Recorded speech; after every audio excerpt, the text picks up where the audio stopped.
তোমরা পাঠিয়েছো এটা অর্গানিক থেকে আছে।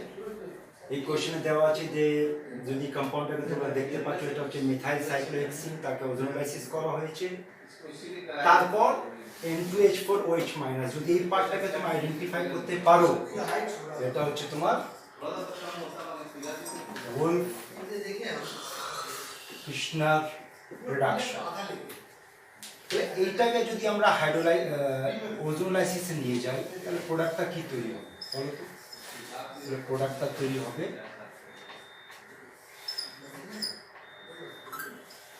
This compound.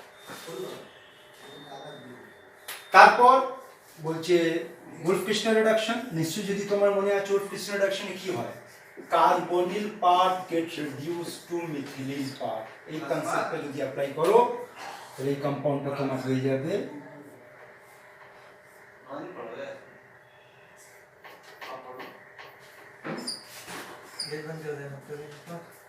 One two three four five six seven. তাহলে 7টা কম্পাউন্ডের তৈরি হচ্ছে, তার মানে কম্পাউন্ড হবে তোমার N হেপ্টেন। এই কোশ্চেনে আরেকটা কথা তোমাদের বলবো, যদি একটু লজিক ইউজ করো তাহলে কিছু বলার দরকারই নেই, এমনি ওরালি সলভ হয়ে যাবে এই কোশ্চেনটা। কিভাবে দেখো তো, তুমি আইডেন্টিফাই করো যে কোশ্চেনের মধ্যে বলছে যে ওজোনোলাইসিস করতে হয়েছে, করে দিলাম। তারপর প্রোডাক্টটা বলছে এই যে সেকশনটা দেওয়া আছে তার মানে Wolff-Fishner রিডাকশন।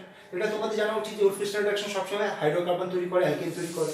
এবার লজিকটা কি ইউজ করো দেখো তো, 7খানা কার্বন, তাহলে 7খানা কার্বনের অ্যালকেন তৈরি হবে। তাহলে আমাদের যদি অপশনটা দেখি তাহলে 7খানা কার্বনের অ্যালকেন তো একই অপশন দেখতে পাচ্ছি, N হেপ্টেন। আর কোনো ক্যালকুলেশন তোমার দরকার নেই, এমনি এটা তুমি সলভ করতে পারো, ঠিক। এবার নেক্সট কোশ্চেন আসছি। নেক্সট কোশ্চেনটা হচ্ছে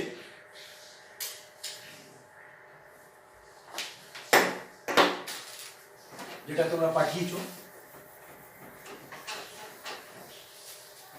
এইটা। এই কোশ্চেনটা ডিসকাস করার আগে একটা কথা বলবো, অ্যাটলিস্ট তোমাদের জানা উচিত যে যদি গ্রিগনার্ড রিএজেন্টের মধ্যে আমরা কোনো অ্যাক্টিভ হাইড্রোজেন দিয়ে দিই তাহলে গ্রিগনার্ড রিএজেন্টের আর অ্যাক্টিভ হাইড্রোজেন মিলে অ্যালকেন তৈরি করে। ব্যাস এই এক লাইনের কনসেপ্ট এখানে তোমাদের ইউজ করতে হবে। তার আগে একটা কোশ্চেন বলেছি যে C2H5NCO ইথাইল আইসোসায়ানেট, তাকে হাইড্রোলাইজ করা হচ্ছে অ্যালকালাইন মিডিয়ামে। এটাকে যখন হাইড্রোলাইজ করা হয় তখন এই পার্ট এখান থেকে এইভাবে মাথায় রাখো, HOK। ধরে নাও অ্যালকালাইন হাইড্রোলাইসিস বলতে গেলে আমরা অ্যাকোয়াস কেমিস নিচ্ছি, তাহলে HOK আর এখান থেকে আরেকটা HOK। তো তোমার এই পার্টটা তৈরি হয়ে যাবে K2CO3, বার করে দাও। আর এখান থেকে তোমার তৈরি হচ্ছে C2H5NH2। না, এই যে অ্যাক্টিভ হাইড্রোজেন মানে কি? অ্যাক্টিভ হাইড্রোজেন মানে it must be attached with electronegative element. তাহলে এখানে আমরা দেখতে পাচ্ছি এই হাইড্রোজেনটা অ্যাক্টিভ কেন না, কেন এটা অ্যাটাচ হচ্ছে নাইট্রোজেনের সঙ্গে, which is one of the most electronegative element। এবার কোশ্চেনটা বলছে যে প্রোডাক্টটা তৈরি হলো তাকে ট্রিট করা হচ্ছে টারশারি বুটাইল ম্যাগনেসিয়াম ব্রোমাইড। তাহলে টারশারি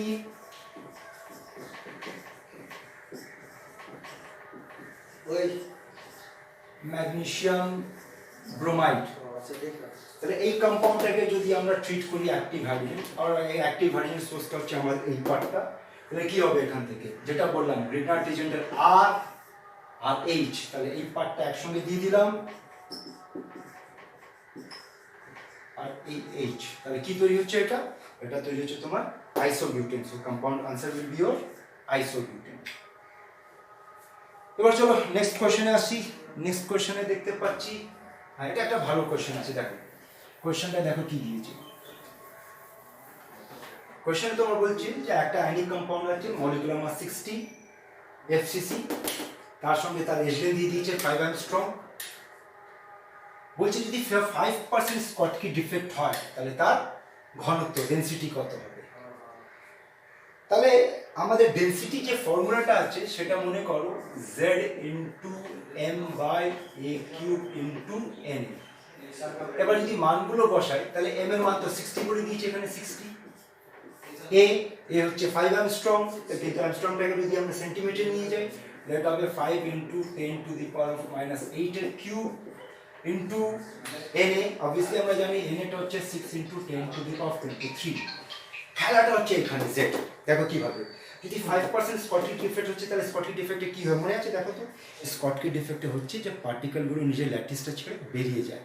তার মানে এখানে যদি 5% স্কটকি ডিফেক্ট পাচ্ছি, তার মানে 5% পার্টিকেলটা এখান থেকে বেরিয়ে গেছে। তাহলে 5% মানে কার 5%? এফসিসি। তাহলে এফসিসি মানে জেডটা হচ্ছে 4, আর জেড 4 মানে এবার এখান থেকে 5%টাকে যদি আমরা বাদ দিই তাহলে জেডের 5%, 4-এর 5% কত হচ্ছে? 5/100। কত আসবে এটা? এটা আসবে 0.02। তার মানে আমার জেডের মান এখানে হবে 4 ছিল, 4 মধ্যে থেকে 0.02 বেরিয়ে গেছে। তার মানে সেটা হচ্ছে না, এটা 0.2 না, এটা 0.2। 0.2 তার মানে এটা হচ্ছে 3.8। তাহলে 3.8 এখানে বসিয়ে দাও। এবার রেস্ট হচ্ছে তোমার ক্যালকুলেশন। ক্যালকুলেশনের জন্য আবার ওটা একটা রাফ ক্যালকুলেশন, যেহেতু দেখো তোমাদের কাছে অপশন আছে একটা, চলো রাফলি ক্যালকুলেশন করি। রাফলি তাহলে কী আসছে দেখো, 3.8 × 60, আর এখানে এটা 125 হয়ে যাবে। এটা হয়ে যাচ্ছে 10⁻⁻24, এটা 6 × 10⁻23।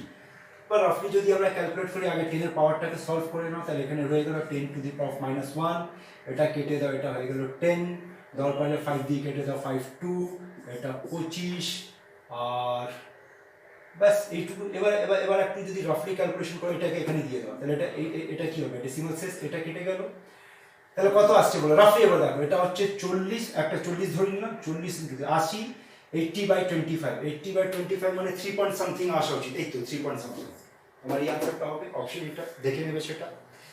এবার আসছি আমরা নেক্সট কোয়েশ্চেনে। নেক্সট কোয়েশ্চেনটা যেটা তোমরা পাঠিয়েছো, এটা একটা খুব ভালো কোয়েশ্চেন। দেখো এই কোয়েশ্চেনের মধ্যে কয়েকটা কনসেপ্ট আছে। যদি বলা হয় কোয়েশ্চেনটা তোমরা একবার দেখে নাও, এটা তোমাদেরই পাঠানো কোয়েশ্চেন, তো তোমাদের কাছে কোয়েশ্চেনটা হওয়া উচিত। এবার দেখো এখানে যে কোয়েশ্চেনটা, একবার যারা এই কোয়েশ্চেনগুলো পাঠাওনি তাদেরকে একটাই কথা বলবো, যদি তুমি এটা দেখতে চাও, ডিসকাস করতে চাও, তাহলে ভিডিওটা শুরু হওয়ার আগে একবার পজ করে একবার ভালো কোয়েশ্চেনটা দেখে নাও যে কোয়েশ্চেনটা কী আছে, তারপর নিজে থেকে ট্রাই করো, নাহলে সলিউশন তো আছে এখানে। দেখো এখানে তোমাদের যদি মনে হবে, আমি একটা জিনিস তোমাদের পড়িয়েছি বা তোমরা যদি জানো, সেটা হচ্ছে 1 ইকুইভ্যালেন্ট ইকুয়ালস টু 1 ফ্যারাডে। এক লাইনের খেলা আছে পুরো। তার মানে এখানে যদি ডেটাগুলো দেখি, তাহলে এখানে ডেটাটা হচ্ছে এত অ্যাম্পিয়ার দিয়েছে আর এতগুলো মিনিট দিয়েছে। তার মানে আমি যদি কারেন্টের কথা বলি, তাহলে কারেন্ট আমার কিউটা কত আসছে? তাহলে আমার কিউটা আসছে 9.65 × 60 × 60। তাহলে এখান থেকে যদি আমরা নাম্বার অফ ফ্যারাডে বার করি, নাম্বার অফ ফ্যারাডে, তাহলে নাম্বার অফ ফ্যারাডে আমার হবে 9.65 × 60 × 65, 96500। এটাকে যদি তুমি সলভ করো, তার মানে একটা দুটো এটা চলে গেল, তারপর এটা কেটে গেল, তার মানে 0.36 আসছে নাম্বার অফ ফ্যারাডে। তার সঙ্গে নেক্সট যে খেলাটা খেলেছে এর মধ্যে কি হচ্ছে বলো তো, যে এখানে বলছে volume of gas. Car electrolysis? AgNO3। এবার AgNO3 অ্যাকুয়াস মিডিয়ামে যদি আমরা ইলেকট্রোলাইসিস করি, তাহলে আমরা কি পাচ্ছি? Ag+ পাচ্ছি আর NO3- পাচ্ছি। আর যেহেতু অ্যাকুয়াস মিডিয়াম, তার মানে এখান থেকে H+ পাবো আর OH- পাবো। এবার অর্ডার অফ প্রেফারেন্স অনুযায়ী বলো তো কাকে চান্স পাবে এই দুটোর মধ্যে? তাহলে এইটা চান্স পাবে ক্যাথোডে, আর এই দুটোর মধ্যে এইটা চান্স পাবে অ্যানোডের মধ্যে। তার মানে ক্যাথোডে আমরা পাচ্ছি সলিড মেটাল, সিলভার পাচ্ছি, আর অ্যানোডে আমরা OH- আমরা অক্সিজেন গ্যাস পাচ্ছি। তাহলে যেহেতু এখানে বলছে ভলিউম অফ গ্যাস, তাহলে একটাই গ্যাস পাচ্ছি, সেটা হচ্ছে O2। 1 ইকুইভ্যালেন্ট O2 গ্যাস মানে 5.6 লিটার হয়। খেলাটা হয়ে গেল।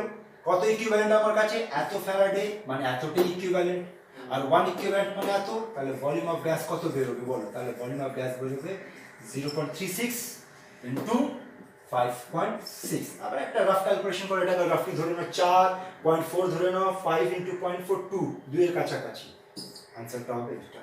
ঠিক আছে? তো যেটা তোমার ডাউটসগুলো পাঠিয়েছো সেগুলো উত্তর বানিয়ে দিয়েছি, তোমরা দেখে নাও, দরকার হলে মাঝে মাঝে পজ করে একটু বোঝার চেষ্টা করবে। ঠিক আছে? ওকে, চলো। দেখো নেক্সট কোয়েশ্চেন যেটা তোমরা পাঠিয়েছো, সেটা পুরোপুরি একটা ইনফরমেটিভ বলতে পারো।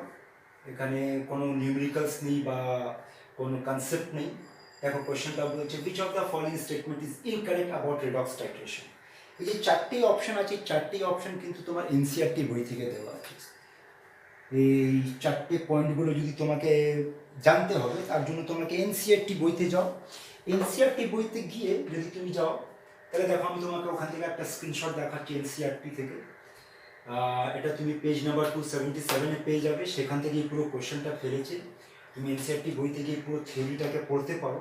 আমি জাস্ট টু দি পয়েন্ট কথা বলছি, দেখো এখানে এক একটা কথা বলছি যে MnO4 can not act as self indicator in the titration of this. চলো তো দেখি এনসিইআরটি কি বলছে।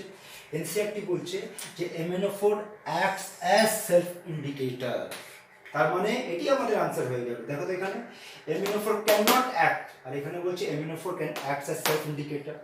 সে বাকি অপশনগুলো আমরা একটু দেখি নিই। বাকি অপশনের মধ্যে দেখো এখানে তোমাকে আর একটা জিনিস যেটা দিয়েছে, হয়তো এটা তোমাদের জন্য একটা অসুবিধা হতে পারে, যে an effective indicator ensures a minimal overshoot. অনেকরা জিজ্ঞেস করতে পারে যে স্যার এই ওভারশুটটা কি।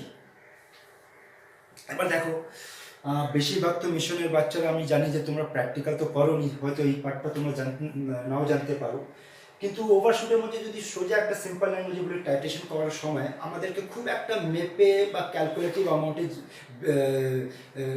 অ্যামাউন্ট থেকে যে টাইট্রেশনের টাইটারগুলো নিচ্ছে সেগুলো দিতে হয়, সেটা যদি একটু বেশি হয়ে যায় তাহলে সেটাকে আমরা ওভারশুটটা বলি। এই পোর্শনটা হচ্ছে এনসিইআরটি কি বলছে দেখো তো দেখি ওভারশুটটা নিয়ে। দেখো এখানে কথাটা বলছে দিস এনশিওরস, দিস মানে কার কথা হচ্ছে, ইন্ডিকেটরের কথা হচ্ছে। This ensures a minimal overshoot in colour beyond the equivalence point. এই পয়েন্টটা ট্রু আছে।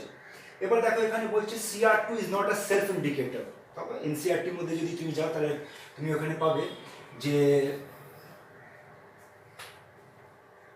CR2O7 2- which is not a self indicator। তার মানে এই স্টেটমেন্টটাও ট্রু। তার মানে আমরা যদি অপশনগুলো দেখি তাহলে এটা ফলস হয়ে গেল, এটাই তো জিজ্ঞেস করছে কোনটা ইনকারেক্ট, এটাও ট্রু পাচ্ছি আমরা, এটাও ট্রু পাচ্ছি।